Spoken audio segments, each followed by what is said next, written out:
भारत का एक बहादुर बेटा जिसने देश सेवा में अपने प्राण न्यौछावर कर दिए, मगर शहीद होने से पहले अपनी अंतिम इच्छा को जाहिर करते हुए अपने माता पिता के लिए एक भावुक कर देने वाला पत्र छोड़ जाता है।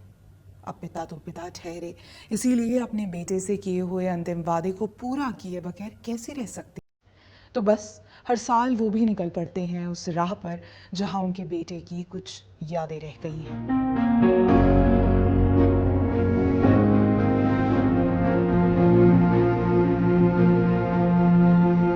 नमस्कार, मैं हिमांशी। स्वागत है आप सभी का द पैम्फलेट पर। इस तस्वीर को देखिए। आईजीआई एयरपोर्ट पर एक विनम्र व्यक्ति प्रस्थान द्वार पर चुपचाप कतार में प्रतीक्षा कर रहा है। इसलिए नहीं कि वो छुट्टी मनाने जा रहा है, बल्कि इसलिए क्योंकि अपने बेटे से किया हुआ वादा उन्हें पूरा करना है। मैं बात कर रही हूँ कैप्टन विजयंत थापर की, जो कारगिल युद्ध के समय जान की परवाह किए बगैर भारत माता की जयकारों के साथ आगे बढ़ते चले गए और तभी एक गोली उनके शरीर में लगने से वे सदा के लिए शहीद हो गए। लेकिन उनके साहस और नेतृत्व से प्रेरित होकर उनके सैनिकों ने बाद में दुश्मन पर हमला किया और नोल पर पूरी तरह से कब्जा कर लिया और कारगिल युद्ध में भारत ने अपनी बहादुरी का परचम लहराया। हाँ, हमारे कई जवान इस युद्ध में शहीद भी हुए, कैप्टन विजयंत थापर की तरह। भारत आज भी अपने उस बहादुर जवान को याद करता है और उनके पिता आज भी उनकी अंतिम इच्छा को पूरा करने हर साल उस स्थान पर निकल जाते हैं जहां उनका बेटा कैप्टन विजयंत थापर शहीद हुआ था। लेकिन क्या थी वो अंतिम इच्छा जिसे पूरा करने के लिए आज भी उनके पिता कर्नल वीएन थापर हर साल वहीं जाते हैं जहां उनके बेटे ने आखिरी बार सांस ली थी। दोस्तों, ये सिलसिला शुरू होता है कैप्टन विजयंत थापर द्वारा शहीद होने से पहले अपने माता पिता के लिए लिखे गए एक खत से। खत में वो क्या लिखते हैं, आइए पढ़ते हैं। जब तक आप लोगों को ये खत मिलेगा, मैं ऊपर आसमान से आपको देख रहा हूँगा। मुझे कोई पछतावा नहीं है कि जिंदगी अब खत्म हो रही है, बल्कि अगर फिर से मेरा जन्म हुआ तो मैं एक बार फिर सैनिक बनना चाहूँगा और अपनी मातृभूमि के लिए मैदानी जंग में लड़ूंगा। अगर हो सके तो आप लोग इस जगह पर ज़रूर आकर देखिएगा। यहाँ आपके बेहतर कल के लिए हमारी सेना के बहादुर जवानों ने दुश्मन से लोहा लिया था। यही वो अंतिम इच्छा थी कैप्टन विजयंत थापर की, जिसे पूरा करने के लिए उनके पिता हर साल 16,000 फुट की उस ऊंचाई पर जाते हैं जहां बेटे की शहादत हुई थी। उनके पिता का कहना है कि मेरा सिर गर्व से ऊंचा हो जाता है और सीना फक्र से चौड़ा।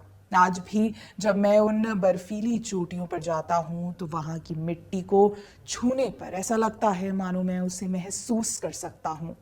हाँ, आंखें नम और धड़कन मंद जरूर हो जाती है, लेकिन एक फक्र महसूस होता है। वादियों की ठंडी हवा जब कानों को छूती है तो लगता है कि हर लहर में उसी बेटे की आवाज़ है जो थैंक यू पापा कह जाती है। वैसे कैप्टन विजयंत थापर द्वारा लिखे गए इस खत में वो एक और अंतिम इच्छा जाहिर करते हैं। वो लिखते हैं, मेरे आने वाले पैसों में से कुछ भाग अनाथालय को भी दान कीजिएगा और रुखसाना को भी हर महीने 50 रुपए देते रहिएगा।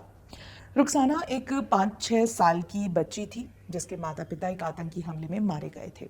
इसके बाद उसकी आवाज़ चली गई थी, लेकिन विजयंत थापर से मिलने के बाद उसकी आवाज़ 5 महीनों में वापस आ गई थी।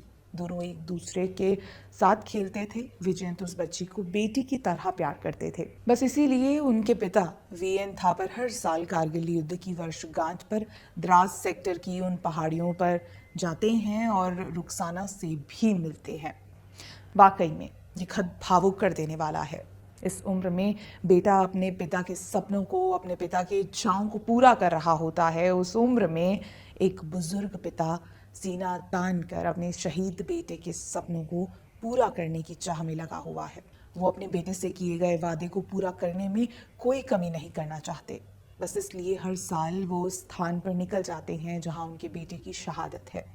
दोस्तों, अंत में जाते जाते एक ही बात कहना चाहूंगी कि ये सिर्फ युद्ध की कहानी नहीं है, बल्कि प्रेम, कर्तव्य और सैनिक और उसके परिवार के बीच के अटूट बंधन की कहानी है, जिसे कभी नहीं भुलाया जा सकता। ये हमेशा यादों में रहेगा और उन सभी युवाओं के लिए प्रेरणा है जो देश की सेवा करना चाहते हैं।